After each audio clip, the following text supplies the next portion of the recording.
बिस्मिल्लाहिर्रहमानिर्रहीम। अस्सलामु अलैकुम वरहमतुल्लाहि वबरकातुहू। अल्लाहुम्मा सल्ली अला मुहम्मदिन व आल मुहम्मद। जैसा कि आज हमारा टॉपिक है तरबूज। तरबूज जो है वो गर्मी का फल है। आज इसके बारे में हम डिस्कस करेंगे और इसकी अफादियत के बारे में आपको बताएंगे। मोहतरम सामीन, जिसने हमारा चैनल सब्सक्राइब नहीं किया वो सब्सक्राइब करे, और जिसने हमारा पेज एशियाई दवाखाने को लाइक नहीं किया वो लाइक करे, ताकि हमारा जो भी वीडियो हो वो वहाँ तक पहुँच जाए।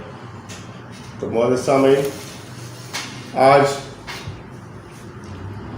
हमारा जो ख़ास मौजू है वो है तरबूज। रमज़ान में तरबूज को बहुत खाया जाता है और ये अक्सर गर्मी के मौसम में बहुत पाया जाता है।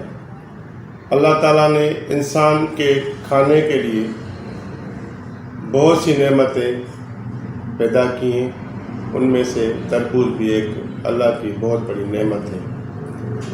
एक हदीस है, हज़रत मोहम्मद मुस्तफ़ा सल्लल्लाहु अलैहि वसल्लम ने फरमाया कि तरबूज को जब भी आप खाएं तो खारक के साथ, खजूर के साथ इस्तेमाल करें, ताकि तरबूज की जो ठंडक है और जो उसकी अफादियत है उसमें और इजाफ़ा करने के लिए खजूर की गर्मी से आदमी में वो ताकत, भरपूर ताकत आ जाती है। तरबूज जो है वो गुर्दों की सफाई करता है और इसके बहुत बड़े जो फ़ायदे हैं वो ब्लड प्रेशर को नॉर्मल करता है, दिल की तकलीफ़ के लिए बेहतरीन है, वज़न को कम करता है।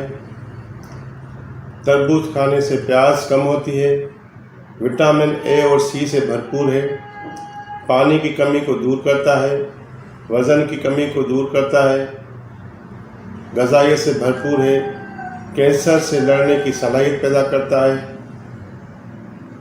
दिल दिमाग के लिए बेहतरीन है, जिगर की गर्मी के लिए बेहतरीन टॉनिक है, हाजमे को दुरुस्त करता है, और जो जिन बच्चियों के बाल गिर रहे हों उनके लिए भी बहुत अच्छा है। जल्द में पानी की जो कमी हो जाती है, जो जल्द में जो खुश्की पाई जाती है, उसको भी ये कम करता है। मोअज़्ज़िज़ सामीन, खजूर के भी बहुत बड़े फ़ायदे हैं। हम जब सहरी रखते हैं, सहरी के टाइम, अफ्तारी के टाइम हम अगर खजूर खाएंगे तो हमारी जो ताकत है, जो तवानाई है वो भरपूर होगी, और जिस्म में जो वीकनेस आती है वो ख़त्म हो जाती है। तरबूज के भी बहुत बड़े फ़वाद हैं। हम जितने हम इसके फ़वाद गिनवा सकें वो बहुत कम है। ये अल्लाह ताला की एक बहुत बड़ी नेमत है, और ये मुख्तसर दिनों के लिए, मुख्तसर वक्त के लिए होता है। तकरीबन ये 2 से 1.5 माह तक चलता है। और आजकल जो हमारी रमज़ान के मौसम में जो तरबूज इतना आया है, आप जितना इसको इस्तेमाल कर रहे हैं अल्लाह ताला ने उतनी नेमत को बढ़ाया है।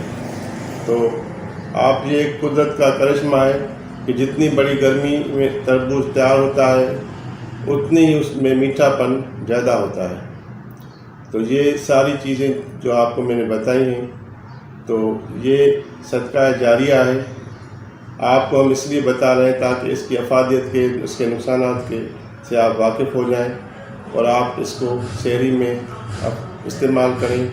दूसरी गुजारिश ये है कि ये जब भी आप इस्तेमाल करें तो इसको ऊपर आप पानी इस्तेमाल नहीं करें या कोई मशरूब इस्तेमाल नहीं करें। पहले आप मशरूब पी लें और बाद में ये आप इस्तेमाल करें, क्योंकि अगर इसके ऊपर अगर पानी पिएंगे तो इससे ये होता है कि वो डिहाइड्रेशन होता है। डिहाइड्रेशन से पेट में जब पानी भर जाता है तो वो खारिज होने के लिए मोशन और स्लो मोशन शुरू हो जाते हैं और पेचस शुरू हो जाती है। तो इसीलिए बेहतर यही है कि आप अगर आपने इस्तेमाल करना है تو آپ اس کے اوپر پانی کا استعمال نہیں کریں، اور ہو سکے تو کھانا کھانے کے بعد، پانی پینے کے بعد میں آپ اس کو استعمال کریں۔ وما علینا الا البلاغ۔